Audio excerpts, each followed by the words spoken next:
Hello and welcome to Crafting a Revolution, the podcast. My name is Katie Freeman and I am your host. Every Wednesday and Friday, I am bringing you interviews of female and non-binary makers of all kinds from all over the world.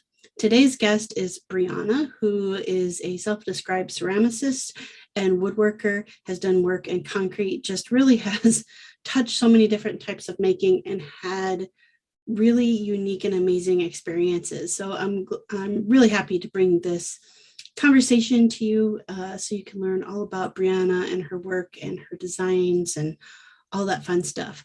Before we chat with Briana, though, I want to give a big shout out and thanks to the patrons over on Patreon. So thank you so much. Annette 513 Woodworks, Katie Women of Woodworking, Kevin Lefty's Workshop, Christy Twisted Twine, Jeremy Speece, Sammy, Go Sammy Lee, Sven, Dwarf Size Workshop, Rachel, Moody Makes, Bonnie, Toolmom Bonnie, toolmomstore.com, Laura Oakley Soap Company, Mary Lou, Made by Mary Lou, Brandy, Studio Obey, Lee, The Rainbow Carver, Ellen, Little Bear Furniture, and Ethan Carter Designs. Thank you all so very much for your continued and ongoing support, helping me to produce 2 episodes a week every week. If you would like to get your name added to this list, you certainly can. Just head on over to patreon.com/crafting a revolution and join with the rest of the Revolution Pod Squad and get your name added to the list at the start of every episode. Look forward to seeing you over there. All right, with no further ado, here is Briana. Well, Briana, I like to have my guests introduce themselves. So would you do that for me? Yeah, sure. So my name is Briana Trujillo. I was born in San Diego, but raised in Mexico, basically until I was, I don't know, if 9th grade in high school. And then I'm a maker, ceramicist, woodworker. I've worked with concrete too, designer. I make my own designs basically, and yeah. Awesome. So did you live in San Diego at all, or were you just born there and then grew up in yeah it was basically that. Okay. So I mean, I think my parents were thinking more about future opportunities. Mm-hmm. So I mean, for me, I'm glad because I know I wouldn't be where I'm at now if it weren't for that, you know, like if I didn't go to high school over there, if I wasn't introduced to art, if I didn't go to San Diego State, you know, I wouldn't be here really. Yeah. So yeah. Yeah. My wife and I lived in northern San Diego County for almost 5 years. So we lived in Oceanside. Oh, nice. Yeah. Yeah. And our oldest, my son, was actually born at the hospital in La Jolla. So definitely familiar with the San Diego area. I really love that area. Yeah. So yeah, I guess I just want to start by kind of diving in more with like what's your story from, you know, a kid to getting to do all the things you do now. Well, I feel I wasn't like an art person really when I was growing up. I didn't really draw. I wasn't into anything creative, and my family wasn't either.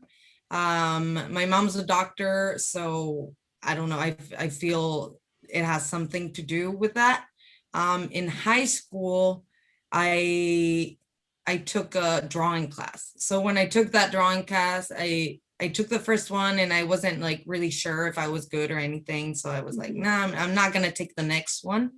I'm glad I did, because then I started like liking it and I started being good. Then when I graduated high school, I went to San Diego State. When I was in San Diego State, I was studying, well, my general ed, but then I started with biology. So I started taking chemistry classes, physics, all of that. And I was having like so much trouble with chemistry.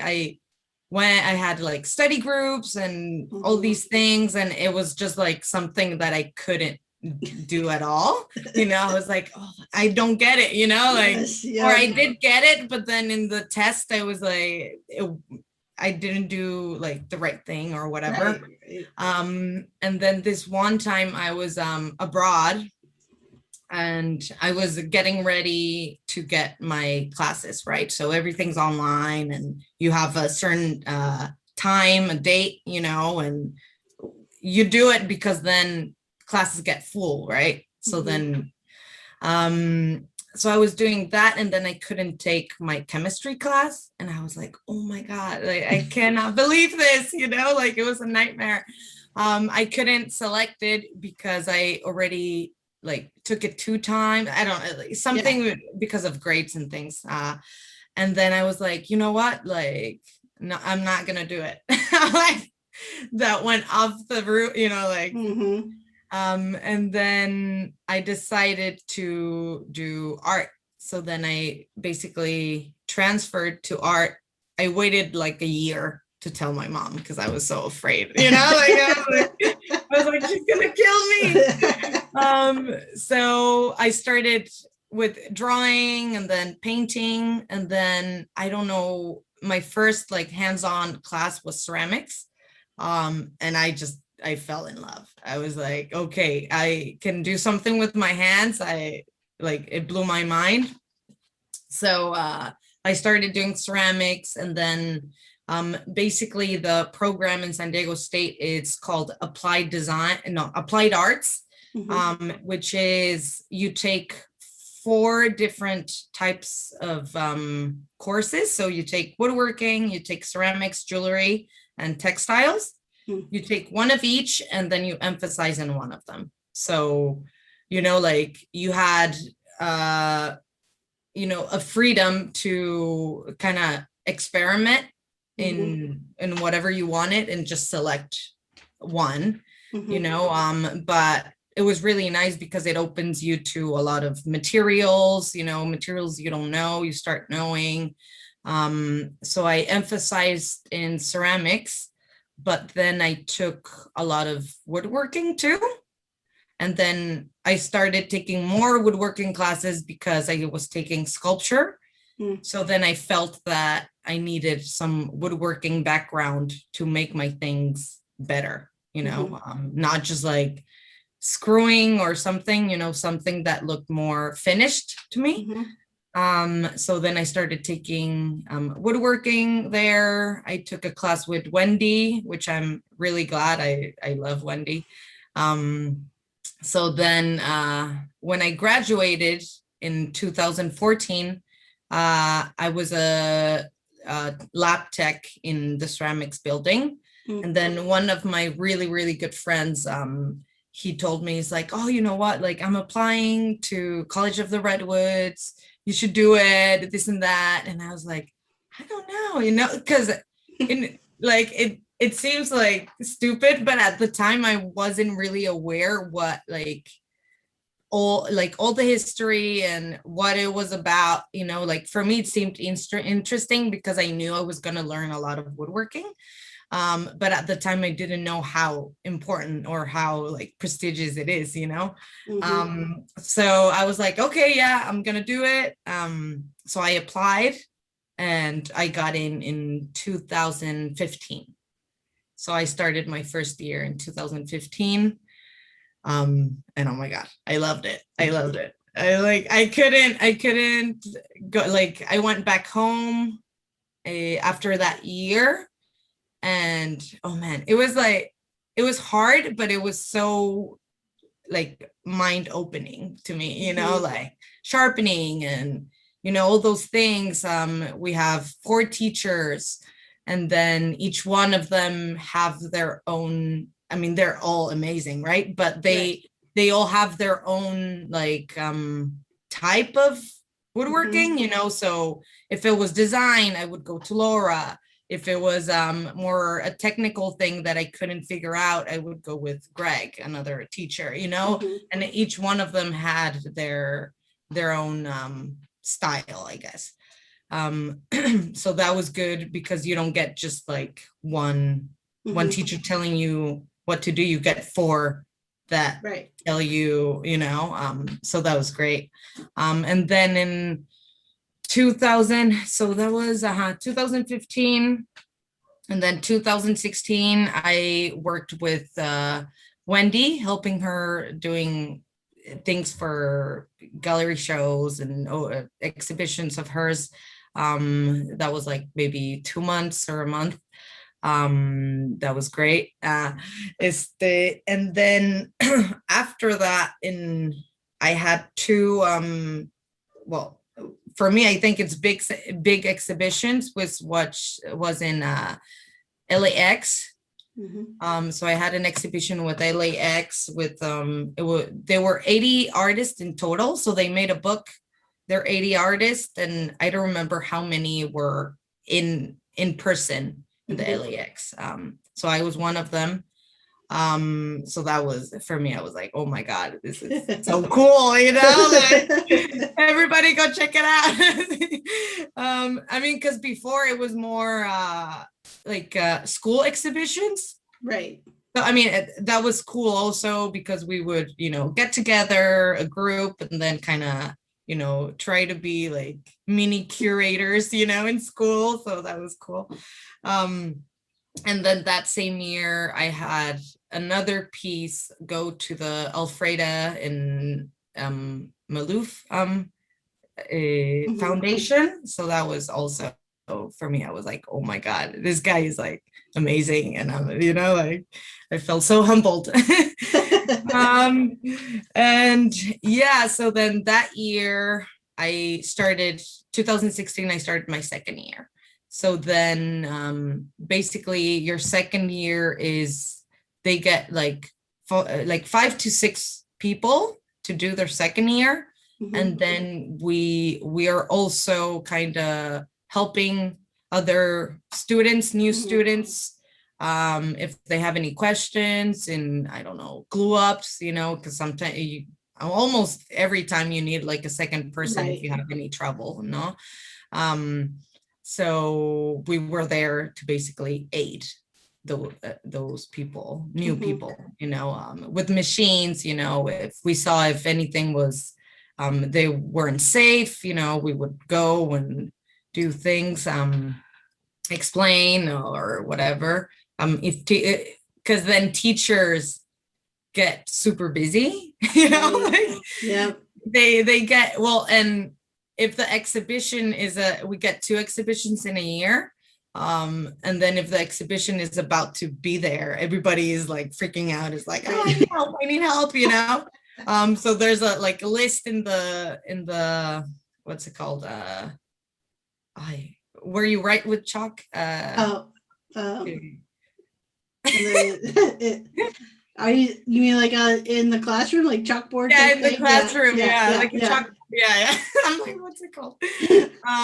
So there were like names, and sometimes they wouldn't get to you, so you just needed maybe a quick question, or whatever.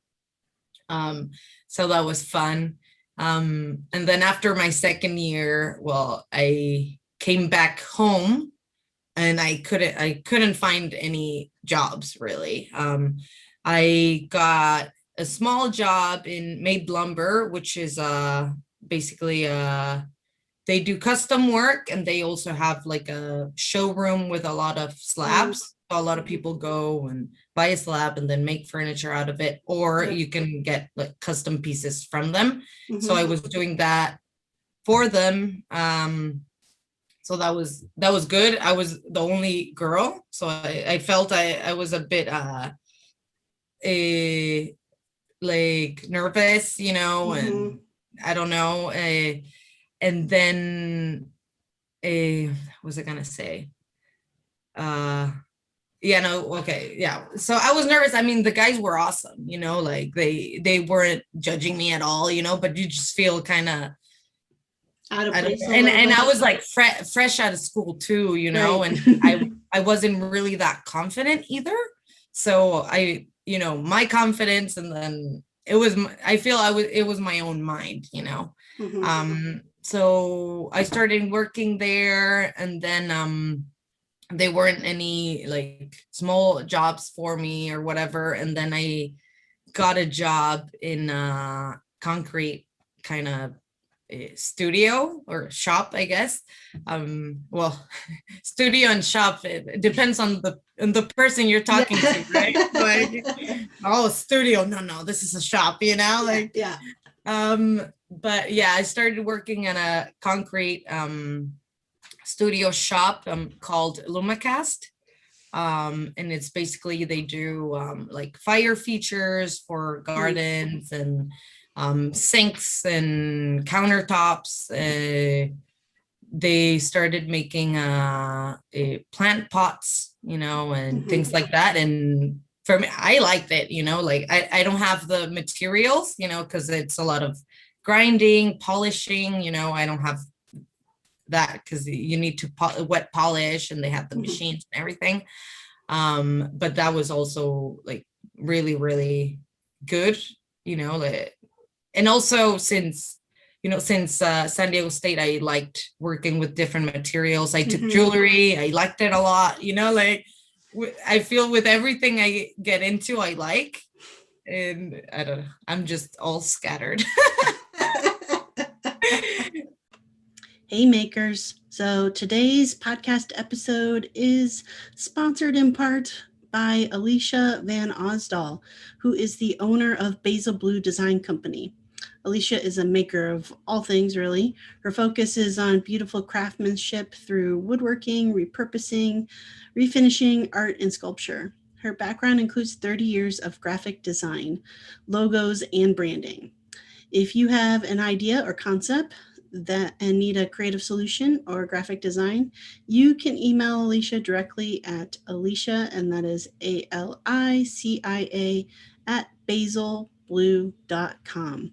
Or you can visit her website at www.basilblue.com. And fun fact, Alicia actually designed the logo for Crafting a Revolution. So that is an example of the impeccable work you can expect if that is something you are in the market for. So be sure to look up Alicia again at her website, basilblue.com.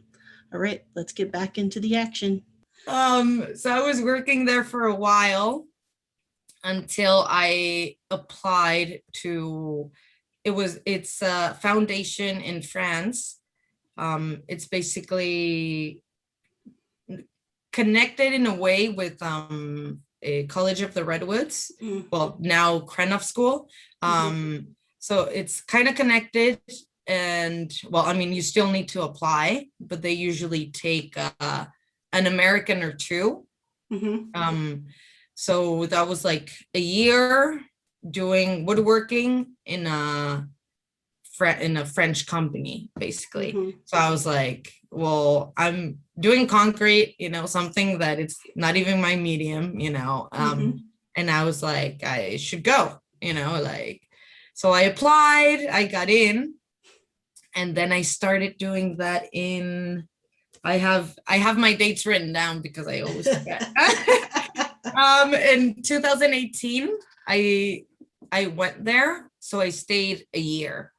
So that was also like a learning curve for me because I didn't know any French. We took a month of intensive French, so we went to like a school, and then it was immersed completely, so nobody would talk to you in English, and I'm like, like it was so bad. Like at 5 o'clock my head would hurt, from like trying, my brain, I would, like, since I'm young, I would speak Spanish and English, and it wasn't something that I had to learn, I always had an idea, but French, it was like from zero, and that was like, oh my God, this is so I took that for a year, and then we went to the actual foundation. So it's called Foundation Coubertin. So it's near Paris. It's like 40 minutes by car, maybe like an hour and a half by train. So I went there. There were maybe 25 to 30 people, well, young people. Mhm. And it was two girls. So it was me that I did woodworking, and then another girl that did what's it called in English? Gardening. Oh. Yeah, Mhm. yeah. So they did gardening.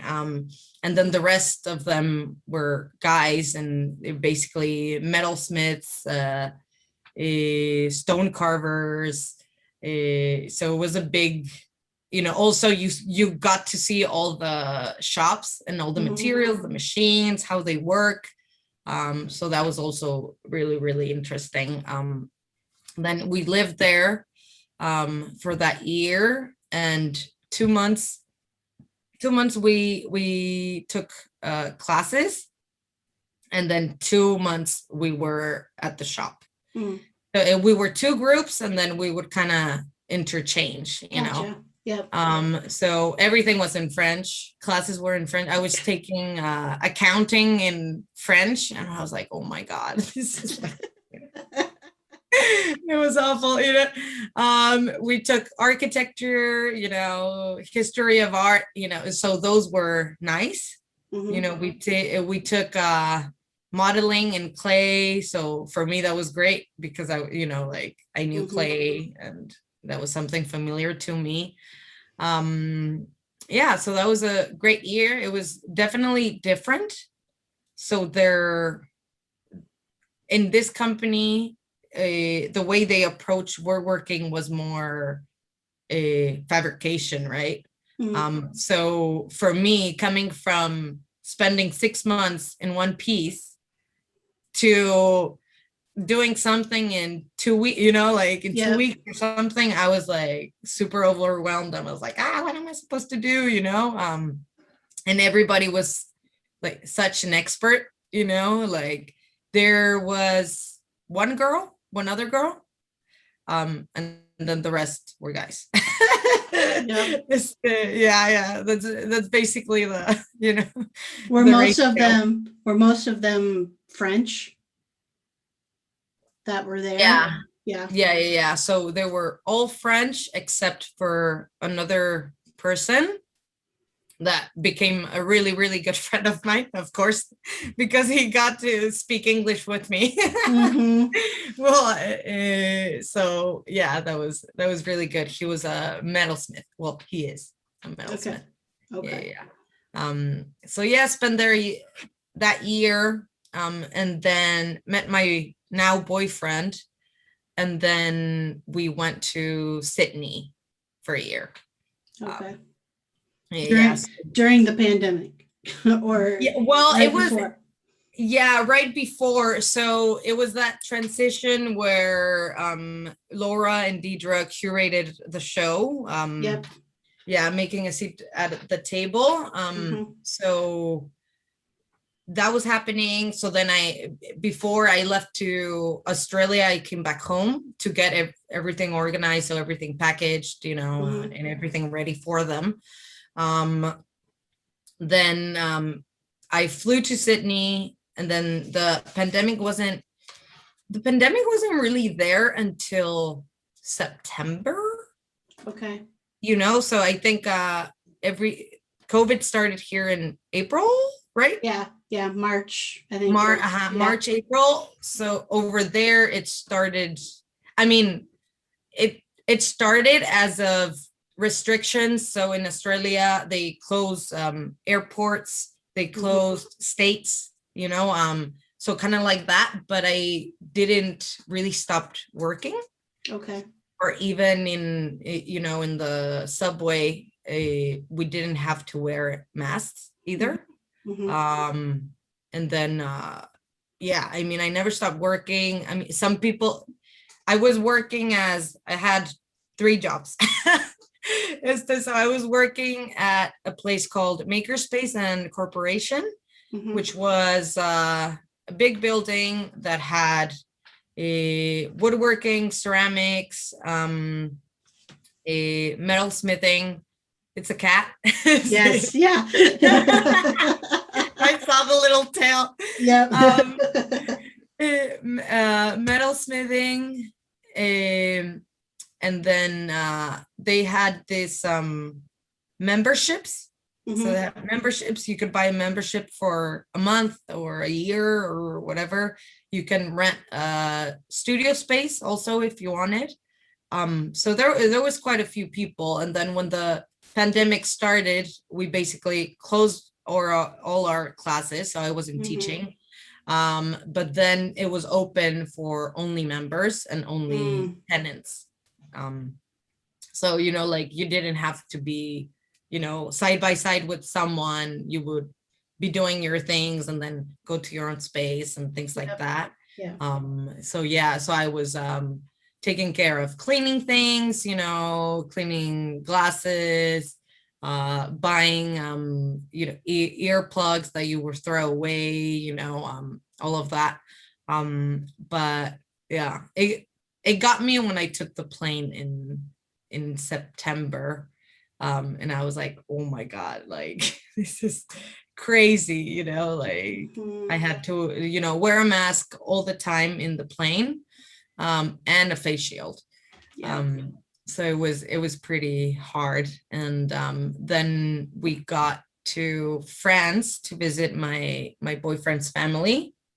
And then also there was a little bit of a shock because, well, he hasn't seen his family in a year. And, we were maintaining our distance, and everything. And I'm like, oh my God, like if it was my family, I would be like, oh my, yeah. I mean, and I'm really near my family, and like hugging them and, like say, and also, well, in Mexico and in France too, you give a kiss. Yep. As a hi or a goodbye. So also that's like, what do I do now? Right? It's like, hey, from the distance. So that was cool.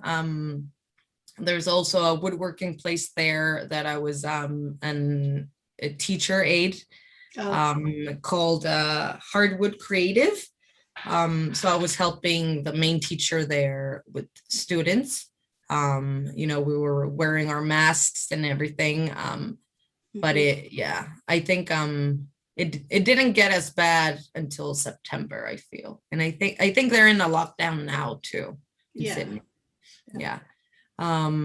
So yeah. I mean, Australia for me was great because it gave me a lot of different opportunities. I was teaching in 3 different places, and then I was shop manager in one of them, and like it was nice. I feel there's a lot of work, and if you want to work, there's gonna be something, so that was good. So you've gotten, I mean, you have experience in so many different mediums. Yeah. Do you feel like, I mean, is woodworker where you feel like home the most? I feel now it's woodworking and ceramics. Okay. So in San Diego State, I started doing woodworking combined with ceramics. So if I made, I don't know, I made a cabinet with a big vase in ceramics. So then I like the combinations in materials. So I was interested in that because I like different materials, I don't really stick to something, or I'm not gonna try to make something out of something that it's not, like, I don't know. But yeah, I feel woodworking and ceramics is my home. Yeah. Okay. Yeah. So you participated as one of the exhibitors in making a seat, or? Yeah. Yeah. Okay. Yeah. So I had one of my cabinets there. Yeah. Okay. Yeah. What was that experience like with that show? For me, it was amazing. I mean, there was so many people that I'm, they're so talented, and I see and I have them on Instagram, I don't know the people per se, but Right. I see them and I feel they're great, and I felt honored really to have a piece there, to see so many good, talented artists, right beside me. I couldn't be there in person, but I saw the pictures, and a lot of people went, and like there was basically a interesting outcome out of that, and I mean, Yeah. Laura and Deidre are making a book, and Right. yeah, so I think it it developed into something great. How did it feel to be a part of something where it was like all women who were showing something there? um for me, it felt great, because I mean, coming from, I mean, in my house, I'm basically the only one who does like something hands-on. I mean, even now my dad is like, "Oh, can you do this for me?" Like, um, so for me it felt great, because it was kind of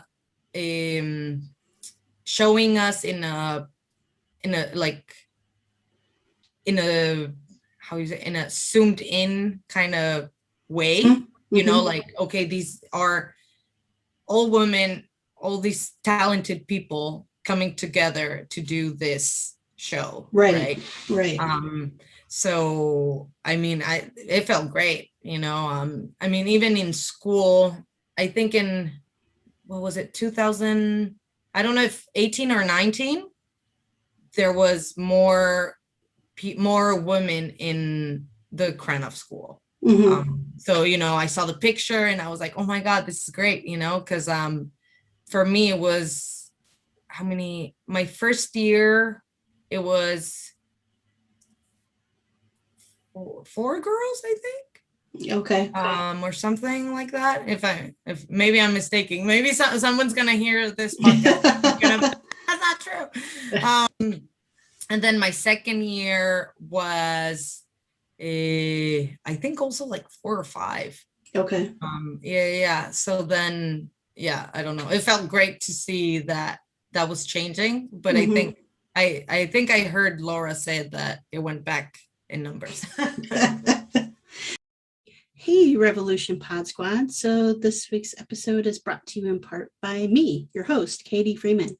Super excited about this new opportunity I have, which is to get into the world of virtual training. So, I have a brand new virtual class coming up. It is called Wood Stain Rockstar. It's going to be released like really, really soon.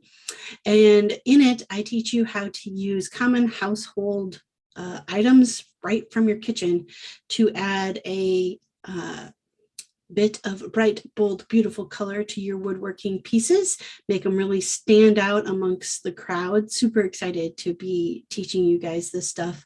It's definitely something that I really enjoy, and I think you're going to enjoy experimenting with as well. So hop on over to freemanfurnishings.com, scroll down to the bottom of that front page and add your name to the wait list for classes, and you will get the link as soon as it comes out, which gives you also an additional 10% off of the low introductory price of $27. So hope to see you all over there. Now let's head right back on in to the episode.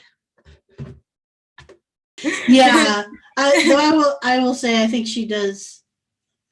She's doing a lot of work, right, to help bring a light onto this particular craft of woodworking.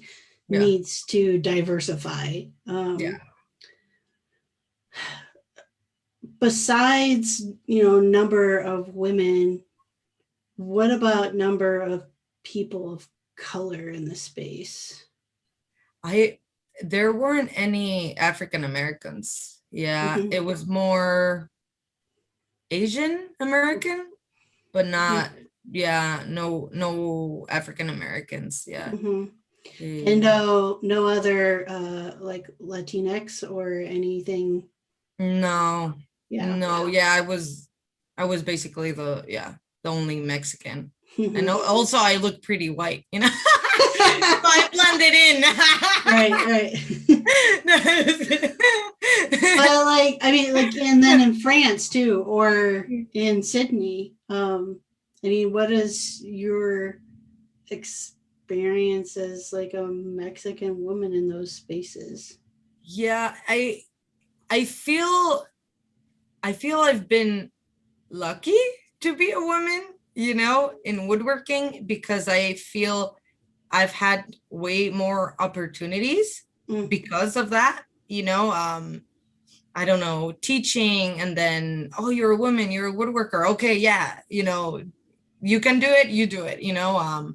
And I don't know, in Sydney it was great, you know, they really let me do and take you know, the gears of it all, you know, like, okay, yeah, you tell us what we need, you do your thing, you know. So they really believed in me, you know what I mean. In France, it was a bit more difficult because I feel I felt so nervous and like kind of back down because everybody was so fast, you know, at doing things. And I don't know, for me, it's never been a problem of I'm a Latino woman, but more of a am I that skilled, you know, like it was more of that. And I tend to not look that way, you know, and or I don't tend to try to make it as, oh yeah, it's because I'm a woman that I feel this way, you know. But I don't know, it may be different experiences, or I've never had an experience where I say, oh my God, this guy is an asshole, you know. Right. Yeah. But I guess, I mean, why did you, or maybe you still do, why question your skill? I mean, you went through, I mean, like you mentioned, maybe when you started going to Krenov, you didn't realize like kind of the prestige behind going through that program. Yeah. But I mean, you learn so many skills through that program. So I don't know. I think it's my own self, you know, like I can't explain that to you, but it's, you know, it's just my own insecurities, you know. I think it's just that, because I mean, I know I'm good, but then, you know, like I don't know how to stop my questioning, you know, like I question myself. So yeah. do you feel like everybody in the space questions themselves and their abilities? I mean, probably. You know, but maybe some other people show it differently, you know, or maybe don't show it at all. Yeah, I don't know, but yeah, I feel I'm pretty transparent. So if I don't feel comfortable, you're gonna see it there, you know. Like I have no filter, you know, so I think, yeah, you're gonna see it there. So yeah, I don't know, I mean, in state, I was the first time I cut something at the table saw, I was freaking out, you know, like I was like, can somebody cut this for me? You know, like, and you know, like power tools are, you know, I mean, they're dangerous, they're noisy, you know. I mean, now I'm really confident with power tools. I've never had any accidents, and I knock on wood. So yeah, I mean, in a way I feel really comfortable, but then there's like this small person in my brain that's you know, but I feel it's like that, you know. Yeah. I mean, I do think that every artist like questions their uh, capability, or whether, you know, what they're making is, I don't want to say worthwhile, but it's, is it good enough, you know, Yeah. what they just created type thing. Yeah. Yeah, no, definitely. Where do you, I mean, I have two two questions that are popping up to the top of my head, trying to decide which one to ask first. I mean, you said, it took you a year to like tell your mom that you changed your. Oh my God, yes. So what you did, and now that you're further down this path, like, how do you feel? Like, what do they think about it? How do you feel in it? Like, do you feel still confident that this is the way you needed to go? Yeah, I mean, of course, at first I was nervous because I was studying biology, and my mom being a doctor, I'm like, I can't just study art, and Right. I mean, also I feel in my whole family, like my cousins, everybody, I'm basically the only artist, like my my grandfather was a cabinet maker. So he would do like kitchen cabinets and things, but I was never really at the shop, like I hear a lot of stories that, oh yeah, I started with my dad, or I started with my grandpa, or, like I didn't have that, opportunity. And I think my mom felt that I was gonna like suffer, she was like, you're not gonna live with me when you're 30 and this and that. And I'm like 31, and she's like happy that I'm here. I'm like, don't lie. Right. But yeah, I mean, it was hard when I told her, but then she saw I was really interested, and it wasn't just a hobby for me, like it wasn't just like to kill time, or whatever. And also I was always good in school.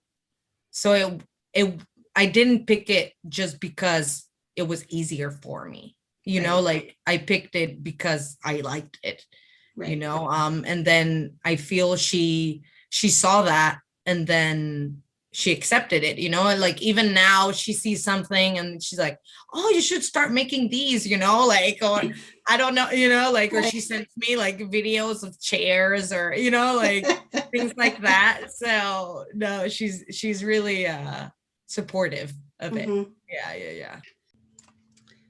Hey makers, today's episode is sponsored in part by toolmomstore.com. At toolmomstore.com, you can find any and all tool-based merchandise for all genders, all sizes. They've got mugs, they've got shirts, all kinds of cool stuff. I have one of the shirts myself that has the hashtag woodworker on it.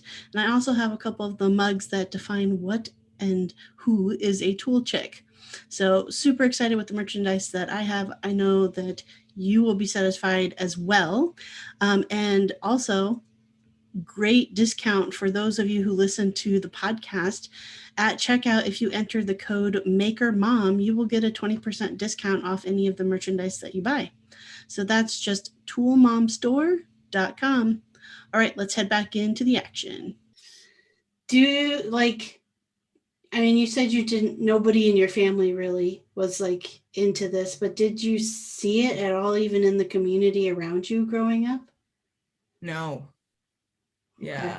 No, not at all. I mean, when I was growing up, it was basically playing outside with kids, around my block, and then basically in middle school, I was here, and then, like in middle school, you start hanging out with your friends, going to, the theater or whatever, like things like that. So it wasn't ever something that made me have like an extra curricular activity that, oh yeah, I'm gonna take the, like, or drawing, or, it wasn't really in my head, but something clicked when I started doing it, like I started drawing and I was like, oh, I like it. I started doing ceramics and I was like, oh God, even more so, and yeah, I mean, I feel also ceramics opened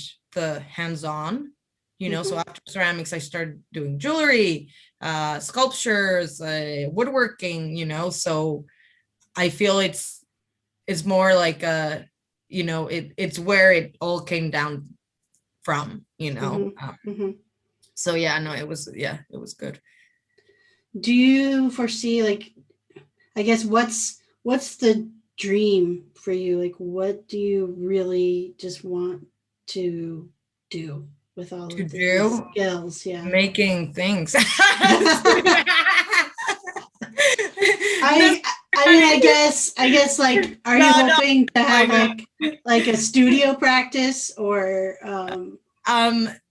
if I can, I would like to have my own studio and maybe having like a little showroom and having my things. Having woodworking and ceramics in the same place, basically. And I basically want to start doing like I was doing in state, like a combination of ceramics and woodworking, because I do feel they have a different aesthetic, and different materials that really have a contrast, you know. So I feel I'm really into contrast, because I'm really used to being in Mexico and then crossing the border, and then I'm in San Diego, and then it's such a different place, you know, like even that, it's, for me, it's a constant contrast, you know, in my everyday life, you know, like I cross, I do the border, you know, I see people working, you know, so I like to show that in my work, you know, like even if it's subtle and maybe you don't see it at first, but I like to kind of explore that more. Yeah. So in a lot of woodworking schools, like, what is taught, the style that's taught, is generally European styles get taught in those spaces. Like, how much do you feel your design aesthetic is like influenced by that European style you're taught versus, you know, living in and growing up in Mexico and that style? I don't think like with your pieces, like you said, like even talking about the interaction or the difference between Mexico and crossing the border into San Diego, like, how does how you grew up influence your work? How do you bring in that piece of yourself?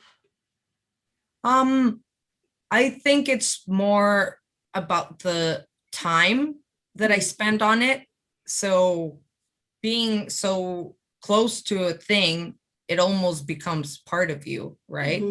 So I feel it's not about me trying to say, okay, this reminds me when I was young or whatever, but it's more about the time I spend in it and how personal I get with that piece, you know. Yeah, it's more about that. And then also when I started doing ceramics, I started doing really geometric things, and then I kind of like that.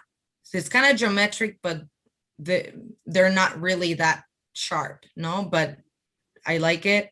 And then from there, I started using kind of like that same style into my woodworking, you know. So a lot of that pieces that I made in school, well, my ceramic pieces go with my furniture, you know. So I kind of wanted to make something that was coherent on itself with each other, you know. So yeah, and also like the change in color, like for ceramics it was like blue and white, you know, or you know, that's like a contrast.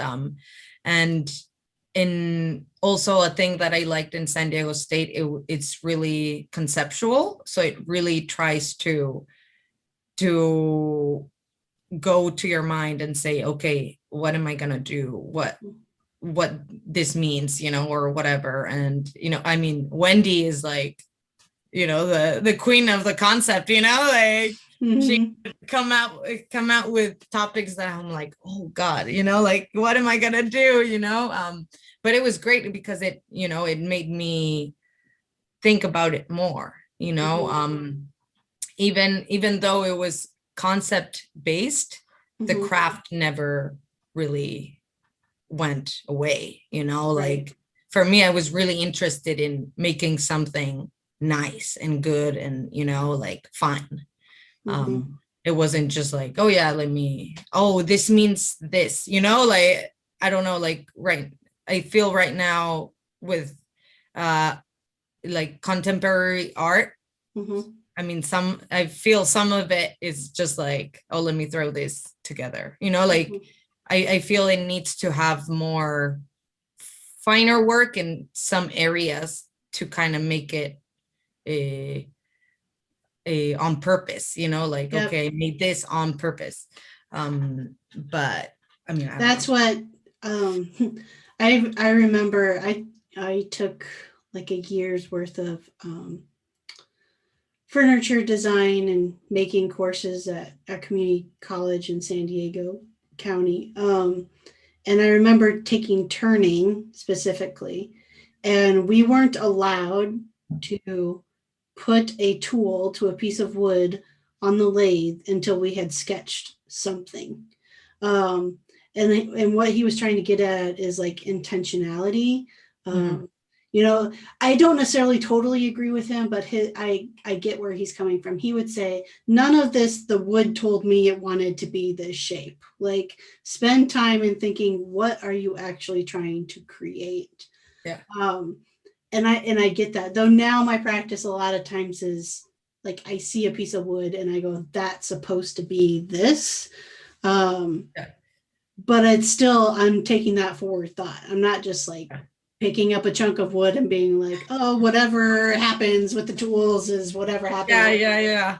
I mean, but also I feel it's important to have that freedom, right? Yeah. Because it's like life. You have a plan, but things change, and you need to adapt. So you're doing a piece of furniture and then, I don't know, you cut it smaller, then okay, it's a smaller cabinet, Yeah.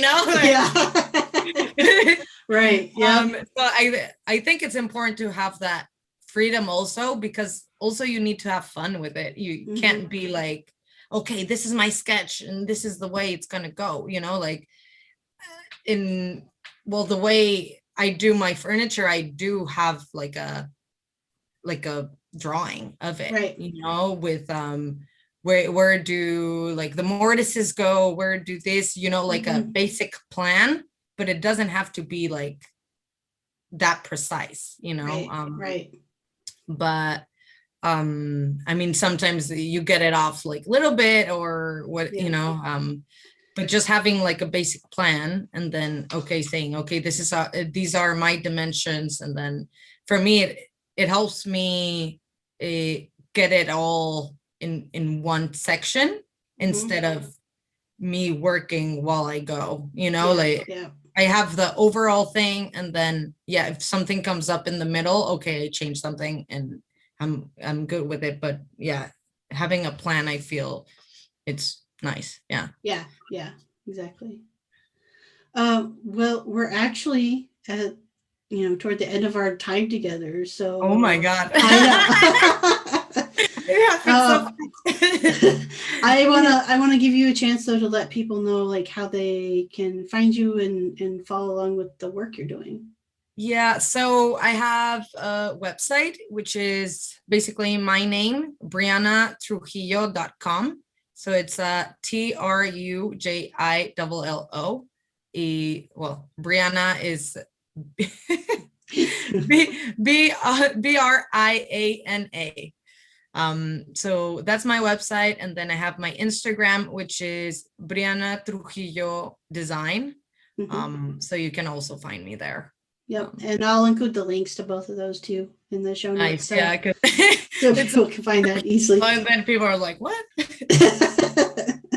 But thanks for taking the time to chat with me today. No, thank you for having me. It was great. Yeah. It was. Okay, Pod Squad. So that was Briana, and I will make sure to include the links on how you can follow along with her in the show notes for today's episode. The easiest way to find that is in the description in your podcast app, or if you're watching this on YouTube, just check out the description down below for how you can follow along with Briana. If you enjoyed this episode and any previous episodes, please make sure you are subscribed. And most importantly, please, please, please share with your friends about the podcast. I'm asking you to share with 2 of your friends because I have a goal, trying to hit 10,000 downloads in a month by the end of this year. Currently averaging between 2,500 and 3,000 downloads a month. So really wanting to ratchet that up, and I need your help, Pod Squad. This is on you. Need your help to reach that 10,000 downloads a month. And when we do, I'll have a live podcast episode along with dragging Ashley Minnie along to perform the theme song live. So very exciting stuff. And I really want to get there. So I need your help. Please, please, please. When I am not making podcast episodes, you can find me designing and making furniture over at freemanfurnishings.com and at Freeman Furnishings across all the social media like Instagram and TikTok. Most active on Instagram though, so come say hi at Freeman Furnishings. All right, it's the end of the week, and I hope that you have a fantastic weekend ahead of you. As always, let's go craft a revolution. She, her, they got something they